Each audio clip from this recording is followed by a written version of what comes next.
The Great Lakes provide drinking water for more than 40 million people. But these lakes are suffering from a plastic problem, and it's affecting people directly. 22 million pounds of plastic end up in the Great Lakes every year. And now researchers have found microscopic pieces of plastic in drinking water. Scientists are hard at work trying to figure out possible solutions.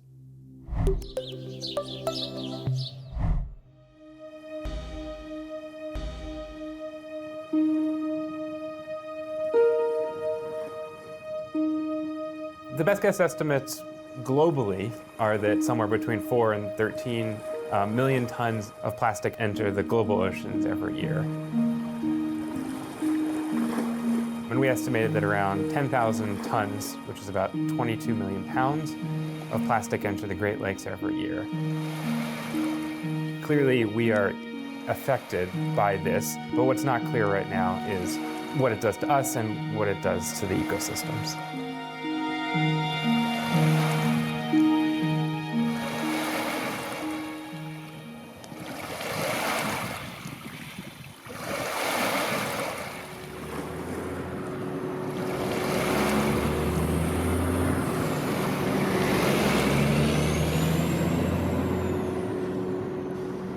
In 2012, we did our first study looking for plastics within the Great Lakes. Slide this down and tighten it. And what we have discovered over the last 7 years is how prevalent they are. And specifically the category of plastics that are known as microplastics. So these are things that are smaller than 5 millimeters. The main source of microplastics is largely the breakdown from macroplastics. One plastic bag can form trillions of microplastics as it shreds in the environment. Let's try. All right, 1, 2,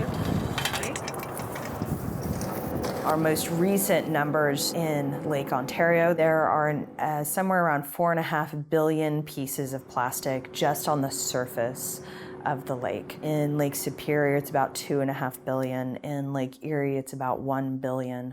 It's a little bit less in Lake Michigan than Lake Erie, but they're both around 1 billion.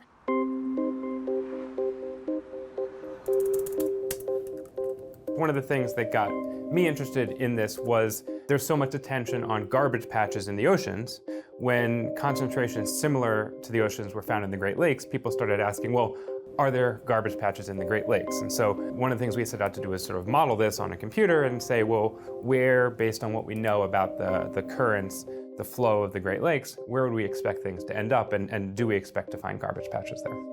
And in this simulation, what you can see is that we put particles in coming out of the shore proportional to population. So for example, you see more coming out of the Cleveland area just because there's more people there, right? And you also see particles coming out from the river. And then you can see the effect of wind events, storm events, and changes in currents as particles get mixed through the water away from the shore. So there's no evidence in the simulations that there's any sort of garbage patch, sort of stationary in the Great Lakes like there is in the oceans. And this is one of those things that at first seems good, right? Oh great, no garbage patch in the Great Lakes, except all that plastic is entering and it has to go somewhere.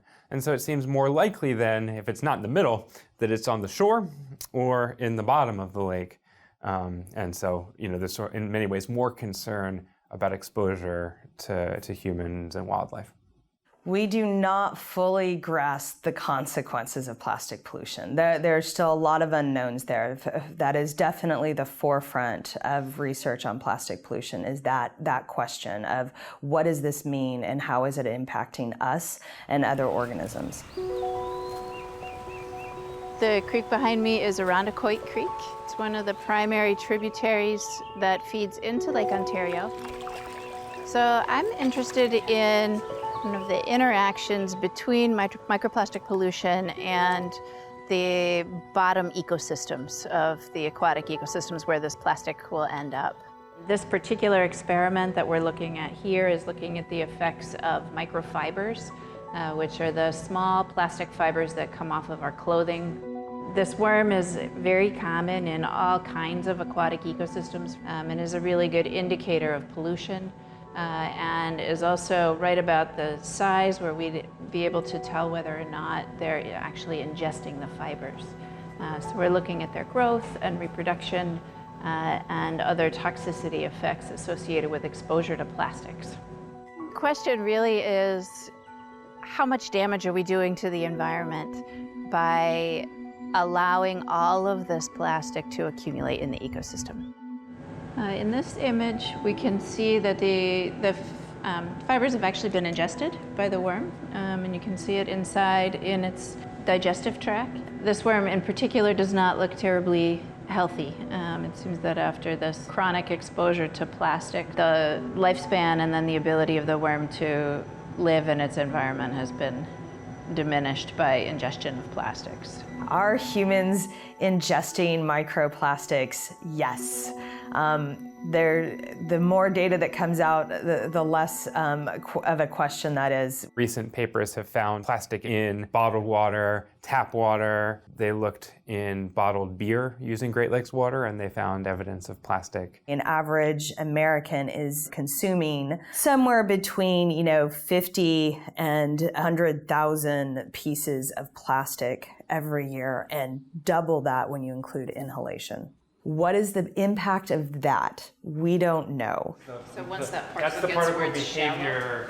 Well, it's more shallow, but it also then it drops down to different currents. It really takes collaboration with a lot of different fields in order to really understand this. Now, I'm an applied mathematician, and so not the person you would normally be expecting to be sort of doing this and talking about this, but you need to have this understanding of the physical transport mechanisms to understand what's there and where things are going. But you also then need to have a better idea of sources. So you have to work with people who are taking samples from the rivers, taking a look at atmospheric components to understand what's entering the water from the atmosphere. People from all over trying to work together to sort of understand this problem.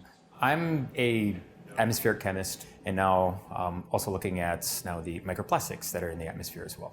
Have to kind of figure out what's going on with that.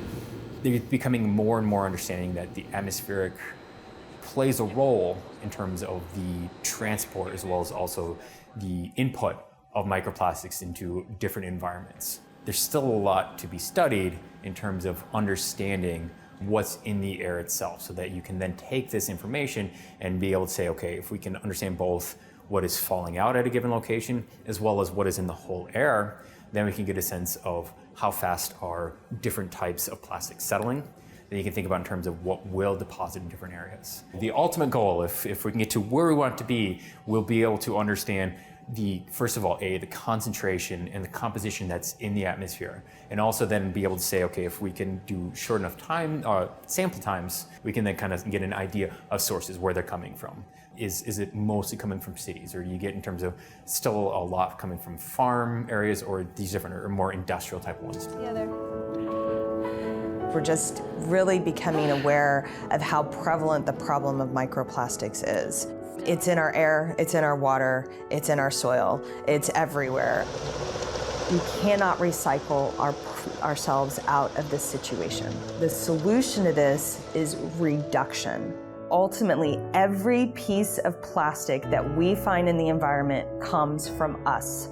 So if we use less plastic, we find less plastic in the environment. It's that simple. It can seem monumental at first, but one thing at a time, that's it, reduction. One item, it's all we have to do. One thing,